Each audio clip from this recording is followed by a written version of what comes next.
Hey, folks, welcome back to another edition of the Strategy Room. It's me, Stuart, and Joe.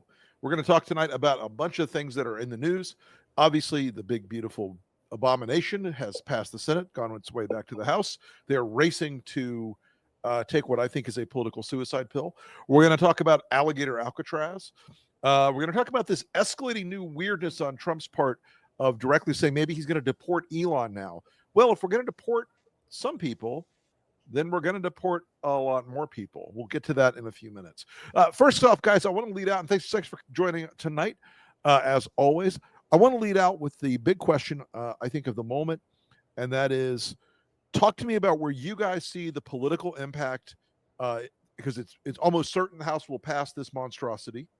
Let's talk about how this affects 2026, how we're looking at this as strategists to assess the political damage the Republicans are about to take from swallowing this big bucket of poison. So, Joe, let's start with you. Look, I think it's you're already seeing some of them try to move away from some of this stuff, particularly those people in the battleground districts, but it's not going to work. I mean, this is, first of all, you still got a whole lot of people who haven't heard a lot about this. In other words, it's really, really already developed, bad ratings. People don't like it, but you still have like huge chunks of people who don't really know what's in it and are just starting to figure it out. So those numbers, I think, they're just going to grow and become more apparent to people. So, I think this is a poison pill, and they're all going to bite it. It's just crazy. Stuart? Well, look, I think not bad test for this is ask yourself how many people who voted for this are going to run ads bragging about them voting for it. People are going to run ads saying, look, I decided to cut Medicare. I decided to cut taxes for billionaires. I decided that we would spend more on hooded, masked men than Russia spends on its military. Mm-hmm. That's a pretty amazing stat right there. And this is a secret police. That's what Trump is trying to do. Look, I think it's a disaster. And it's terrible for the country. It was a lose-lose situation for Republicans. Had I been advising a client, I would have, in my old days, I would have said, vote for it and hope the hell it fails. Yeah, the pain that this may cause them politically, in their races, pales compared to the pain that they're going to inflict on the American people. And so many, just children, women, just across the board, it's just incredible. And unfortunately, I think people are going to wake up every day to more and more of that pain.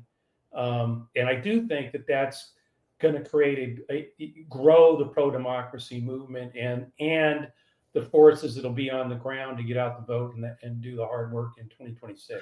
Yeah, it strikes me, guys, that you get, in the No Kings March, which was catalyzed in part because I want to talk about that in 1 second, because Neil Dunn is unfortunately my congressman.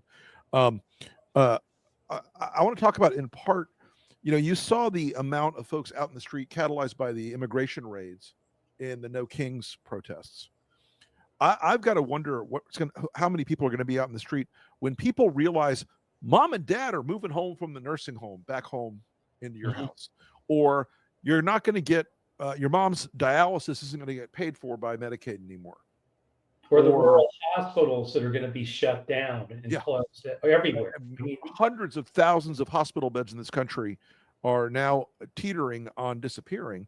And you could see that how much they knew that was a problem, because Murkowski and Collins were both trying to negotiate for protections for their rural hospitals while not giving a damn about everybody else's. Yeah, I think one of the ironies that shows that God has a sense of humor is that the people who are going to be hurt most are those core Trump supporters, like these poor red states, like Mississippi. They've already closed 3 Social Security offices in Mississippi. They're cutting back and closing VA hospitals. The for all their ranting about the coastal elite and everything, they're going to be fine. You know, there's not a lot of those people who are going to care because they're going to have private nurses, they're going to have private doctors. They're not going to get deported. They're not going to have people. Now, it may affect them in the sense that they can't have people build their fourth home as easily, Right. or, you know, the price of gardeners may go up. Yeah. And my community in Santa Monica, but they're not going to really feel anything. But people in states like Mississippi, Alabama, they are. You know, there was a phrase that I wish to God I had invented it. There's a phrase I saw yesterday for the first time, and it was Medicare is really, and Medicaid, it's really MAGA-cade. These people in red states are disproportionately the users of these programs. And so, guys, I mean, here's my thing. And I wrote a piece about this morning. There's a sense almost that they're so afraid of Trump. They're so petrified of Trump that they will commit political suicide in order to not offend him. No, there is zero enthusiasm for this bill. I spoke to a Republican pollster this afternoon who Stuart was basically like, God, I hope we go to war with Iran because maybe people won't notice how bad this bill is. It just strikes me that it's like that fear they have of this guy has led them into this unbelievable dead end, like into this ditch. And the symmetry of it is so clear, though. Like something like 935 billion in cuts to Medicaid, with 934 billion in tax breaks for the rich. I mean, it's just almost a literally direct dollar for dollar match on what just on the Medicaid cuts versus the tax breaks. So forget before you get to anything else, all the other recklessness that they put in this thing. You know, I really think this was another moment that really wasn't a political test. It was a character test. And all of these people, Rick, that we used to work for and help, they failed. I mean, John Thune, you failed the character test. This is 100% defining moment of your life. Roger Wicker, you've already failed it because you put a moron and an idiot and a dangerous person in charge of the largest military in the history of the world. What could go wrong? I mean, yeah, all of these people. They failed. They're small people in a big moment, and you know, had these people been around in 1776, we'd still be celebrating the Queen's birthday. You know, I think that there's been. I have a theory of this case. Now, maybe I'm overdoing this theory. I have a theory in part that while Trump is sort of agnostic about this entire idea of the tax cut, I think he likes lower taxes broadly, wants to make his donors happy. But I think what appeals to him more is watching the Republican Party break itself for him. Oh, he loves it. He loves that humiliation. Yes. To take a guy, again, like Roger Wicker, who spent his entire career focused on the military. Yep. He finally is chairman of the Armed Services Committee. And Trump doesn't really care if Pete Hegseth is Secretary of Defense. No. It's the way Saddam made people pay for the bullet that killed their family member. Sure. And it's to prove to these people that you will do anything. I can break you. Just as he broke Marco Rubio into a million pieces. Yeah. Go ahead, Joe. I think it's more than that. It's the country. He actually enjoys inflicting his will. However, I mean, just absolute power. That's what he wants. And he feeds off of it because of the cowardness in the Republican Party in the Senate and the House. Well, I think they're going to learn a very hard lesson about this as we go forward. I really do. Again, because, well, look, guys, it's not just us saying this. When Steve Bannon says this is going to be a calamity for the Republicans because they're cutting their own bases, essential healthcare services, I think there's a lot more to it than just, you know, a political mistake. I think there's something this could break that bond faster than a lot of things could with Trump. But I mean, if you're a Republican and you're thinking to yourself, yeah, he's going to help me at some point, good luck. Y'all better cash that check now rather than later. So I wanted to talk a little bit about a new atrocity, which Trump, of course, like a vulture to a piece of roadkill, flew down today to Florida to see alligator Alcatraz, also known in Florida now as alligator Auschwitz. Unsatisfied with having CCOT down in El Salvador, folks, you've got Ron DeSantis and Donald Trump now building a immigration detention center in the heart of the Everglades, in a place that is remote, horrifying, barely livable by humans, which I guess is partly the point. Guys, talk to me a little bit about where you see, is this just more of his bullshit signaling to his base? Or are we also seeing the tip of that wedge that with all that spending in the big beautiful bill on detention centers? I think this is pornography for Trump, and he's addicted to it.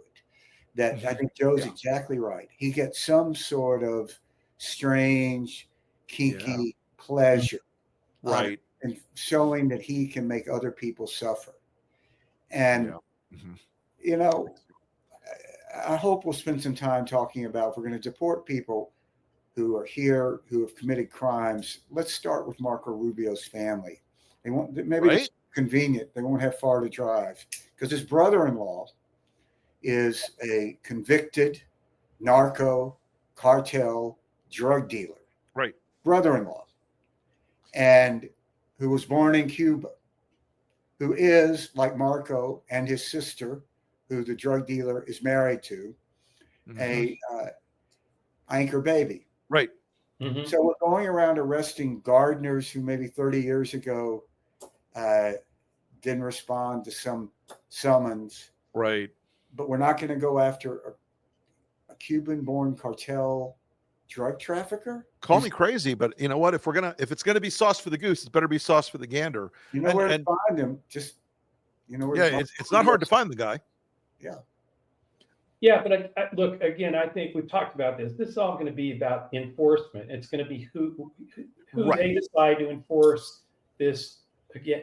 And so you see them doing what, $45 billion, I think, on building these concentration camps, detention centers, and we showed the graphic where they, 175 billion on ICE, and the Russian government spent, in the middle of the war, spent 145 billion, less than that, for its entire military budget. I mean, it is, but I think that's it's more about the imagery of those camps, the alligator Alcatraz. There is, like, I think Stuart's right. There's like almost a graphic evil porn thing going on. With that he just relishes those images. This is a snuff film for Donald Trump. Right. And he can't resist it. But really that's turning. I mean, I think that's the kind of thing that you're seeing more and more Americans react to. I mean, it's starting to get that's what I think people were reacting to in the No Kings protests, and I think that's going to grow as the imagery, the craziness, the way, the joy of the evil pain they're inflicting. I mean, that joy is relishing it. I think is the big turnoff, is the thing that's starting to make people go, no, that's not. Including, by the way, that last poll, one of the interesting numbers I saw was MAGA. His approval with MAGA voters went from 86 to 74. 74 is still very high, but moving in a month from 86% favorable to 70 to the 70s with strong MAGA aligned voters is not a good sign. I mean, about even some of them are starting to get, I think, and maybe it is the Medicaid cuts and things that are impacting them, that they're starting to see that that they're going to have to do, that their rural hospitals shutting down. Yeah, I think that's a huge part of it. Absolutely. I also think it's interesting, Joe, you point that out, because look, folks, at the Lincoln Project, we have been in the business now for 5 years of for all that we help set the narrative and tell the story. We're also in the business of helping to win the key elections. Mm-hmm. We focused on that just on Trump almost exclusively in 2020. In 22, we expanded our envelope and went after a whole bunch of those races. We won 17 of them that we were involved in 2022. In 24, we did our part. We moved a bigger percentage of our Republican targets than we had previously, but the broader campaign lost 10 or 15 million people on the way in, so we couldn't help there. But in 2026, guys, I feel like they are setting us up so beautifully to peel back a lot of that Hispanic momentum Trump took, because those folks are being directly hit in the face right now with this. To hit on the affordability question that Trump was very successful at playing off in 2024, because everything they're doing is making life more expensive. They are arresting the people that pick your food. They are engaging in trade wars, that increase the price of everything you pay for at Walmart or Home Depot. They are constantly engaging in cuts that are hurting seniors and their purchasing power to just stay alive. I feel like in some ways, for the pro-democracy side of this, we have to do two big things. We have to get people up and motivated now and keep them up there. And then we have to go out and win, let's call it 26 races in 2026 in the House and Senate. 20 or so in the House, a handful of other statewide races here or there, and maybe a couple Senate seats, because I think with the Medicaid cuts and the possibility Laura Trump or Mark Robinson becomes the nominee in North Carolina, I think that puts North Carolina in play. I'd argue to invest there. No question. And Democrats take the House and the Senate. I hope they'll have learned a lesson here, that this is not about being a governing party. Not right now. You really can't play it at that level. Charlie Sykes wrote that piece, which just I really stuck with me, where he said you really have to think about yourself as a dissident movement, not a political party. Yes. And yes. I would say, first day, cut off all funding for the executive branch. 100% of it. For it, cut it off. Nationalize Starlink. Nationalize SpaceX. Yep. You say there's a war, fine. There's a war. We'll use the Defense Procurement Act to do it. Mm-hmm. And I think that if they're going to play this about investigating people, let's open up the immigration files on how did Elon Musk become a citizen. Sure.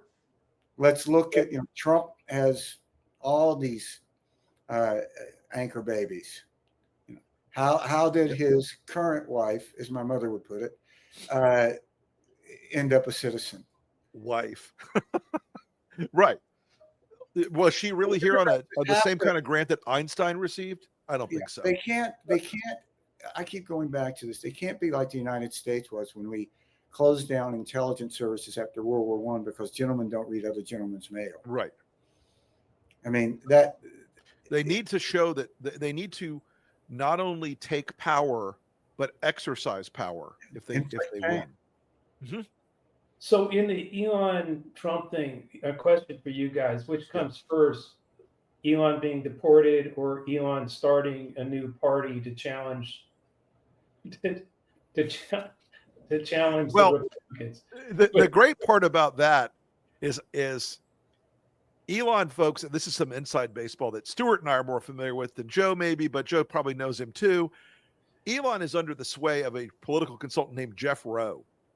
And there are a couple guys in the business who they're the best in the room. They pitch better than anybody else, but nobody ever hires them a second time. Jeff Rowe is that guy.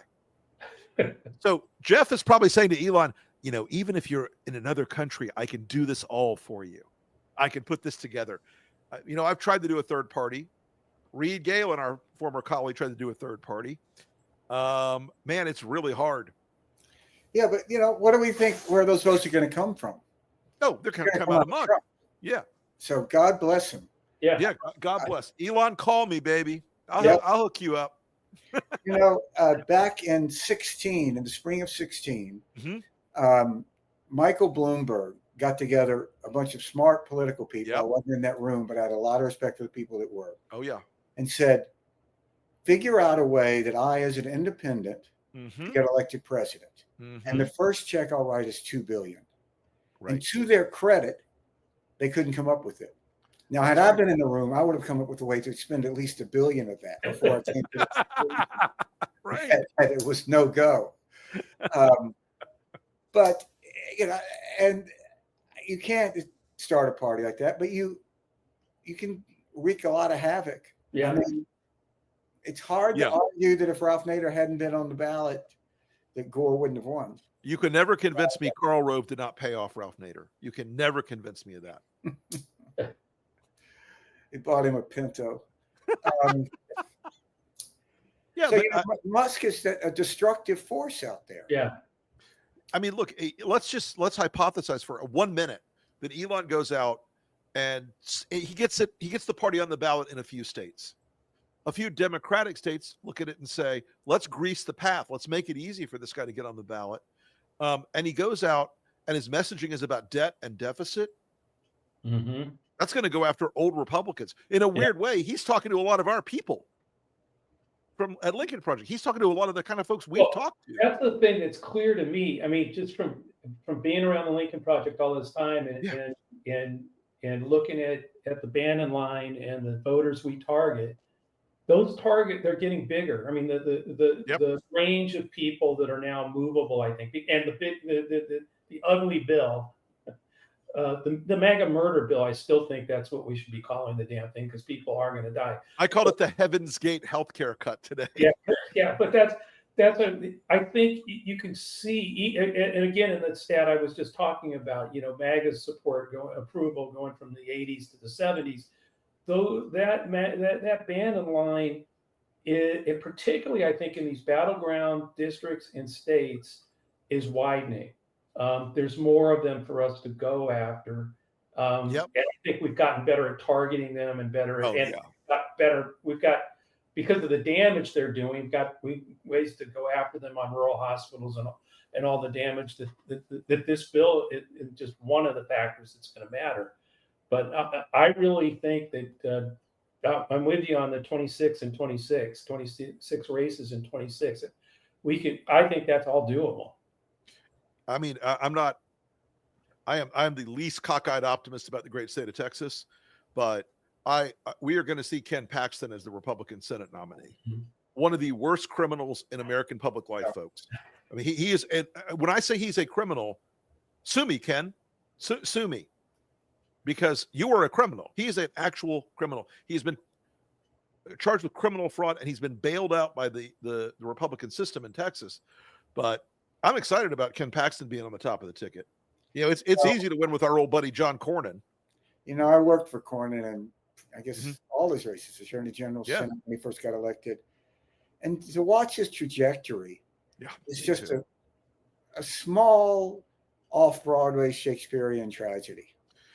Here is a guy who was a highly respected Supreme Court justice in Texas, who was reluctant to get into politics because he thought it was sort of stupid.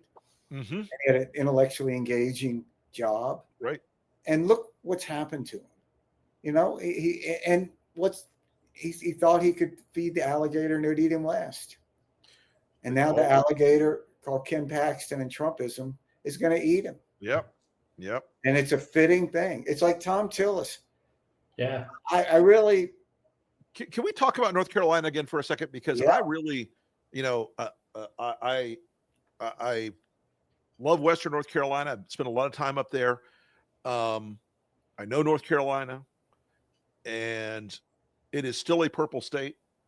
And I think there's a real possibility here that either Laura Trump or Mark Robinson goes into that race and tease us up, not only to win that Senate seat, but to win down ballot races there as well.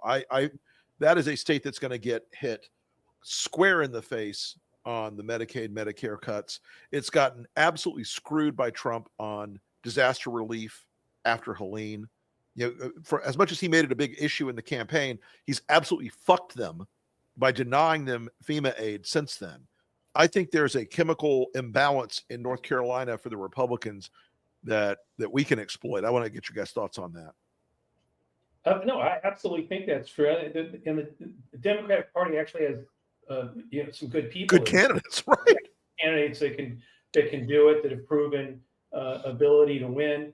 But also, I think none of this is over. I mean, there are going to be more hurricanes. There's going to be more botched FEMA responses, not just in North Carolina, but I mean, there's some states are going to get hit, and there's no way. Florida guy, yeah, yeah, there's no way the incompetence and just the devastating cuts they've made and destruction they've read through FEMA and any kind of response. I think people are going to. You match that with the Medicaid cuts, with your rural hospitals shutting down. It's a place like North Carolina. Yeah, that's totally in play now, I think. I think so too. Stuart? Yeah, I mean, you have a crazy person in Mark Robinson and someone who slipped their way to the middle in Donald Trump. And that's just not a great combination of candidates to choose from. And the irony is there actually are some pretty good candidates in the Republican Party there. Yep. But they're not going to have a chance to win. They're not going to get in. Run. And I think it could be a fairly easy race for a Democrat to win. Yeah.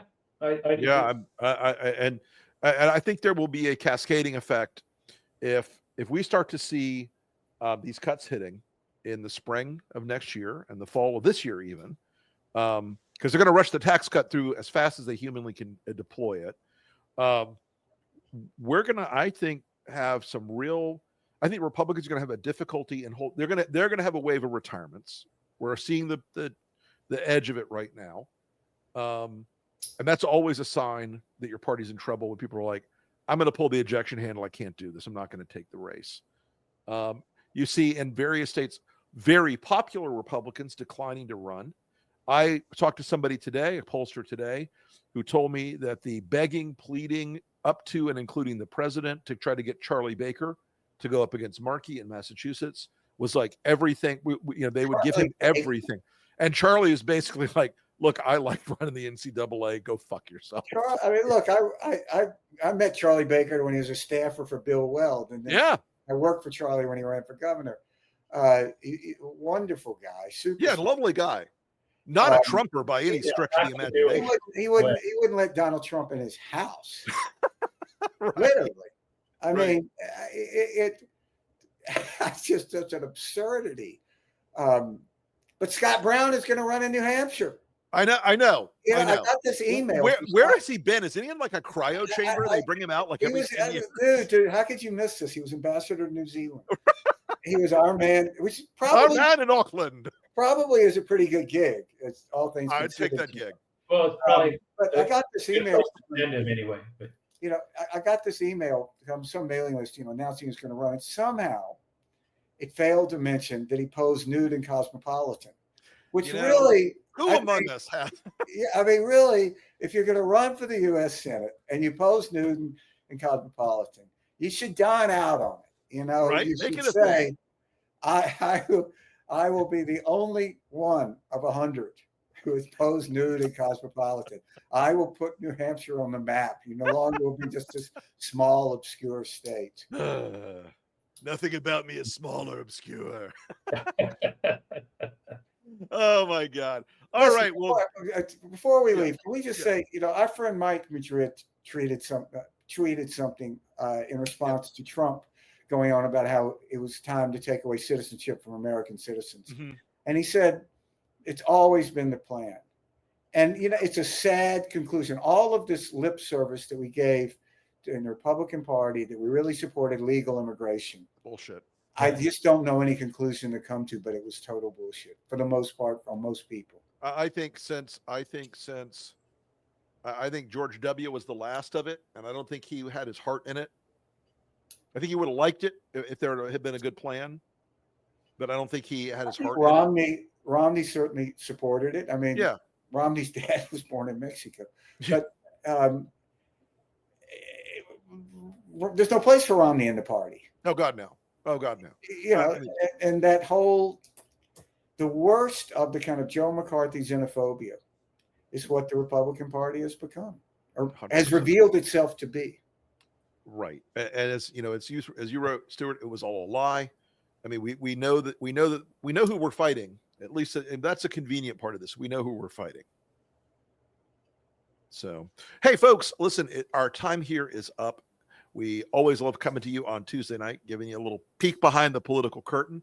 It's the kind of conversations we have at the Lincoln Project on Signal and on Zooms all day long to sort of plan out where we're headed. And you'll be watching us unfold our strategy, because what we're doing is not a secret. We're going to tell the MAGA folks how we're going to take them out. We're going to lay down the groundwork for it. We're going to work with other groups. They'll do their part. We'll do our part. And my greatest goal, and I think the goal of our organizations across the board, is to help people stay in this fight. At Lincoln Square, we're helping on the narrative and the news front like few other people. We are rising so quickly. We're honored by the support folks on Substack have been giving us, and by the attention folks have been paying to the messaging and how they're deploying it now out in the world. You know, we're seeing the emergence of Lincoln-style candidates in some of these seats and races now. I mean, the other day when David Jolly in Florida got hit on some stupid culture war issue, you know what he talked about? Affordability and property insurance, how people's lives can be better. I was like, this is the way. So we're gonna keep you guys with us, next to us in this fight. And Joe, Stuart, any closing thoughts for the evening?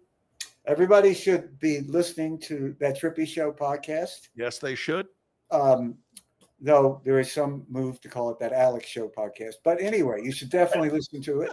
And you should definitely be listening to the Enemies List, Lincoln Square, and the Lincoln Project podcast, which is one of the top podcasts in America. And if you can support us here at Lincoln Square, nobody's going to save us but ourselves. Yep. And you subscribe, get your friends to subscribe. And if you can do it as a paid subscription, it's going to help us grow. And if you can't do it as a paid, share the content, because getting this message out there across the board is so important. Joe? Yeah, don't lose faith in your power to make all this happen. You can find one more friend, one more family member, one more coworker to join us and join you in this movement to take this on. And folks, get out in your neighborhoods, in the streets. Yeah. This is the more we're visible peacefully but loudly and powerfully, the more frightened these fuckers will be. And that's where we want them. We want these guys, as bad as they are, as harsh as they are, as much horrifying stuff as they want to do, deep in their hearts, they know that when the political wheel turns, they're going to jail if they go too far. And Trump may not, because he's got a Supreme Court get out of jail free card, but I want Tom Homan in The Hague. It's a small goal. But anyway, folks, thank you for watching. As always, we will see you again next Tuesday. I'm Rick Wilson, joined as always by Stuart Stevens, Joe Trippi, and the great team here at Lincoln Square. Talk to you again soon. Thanks, everybody. Thanks all.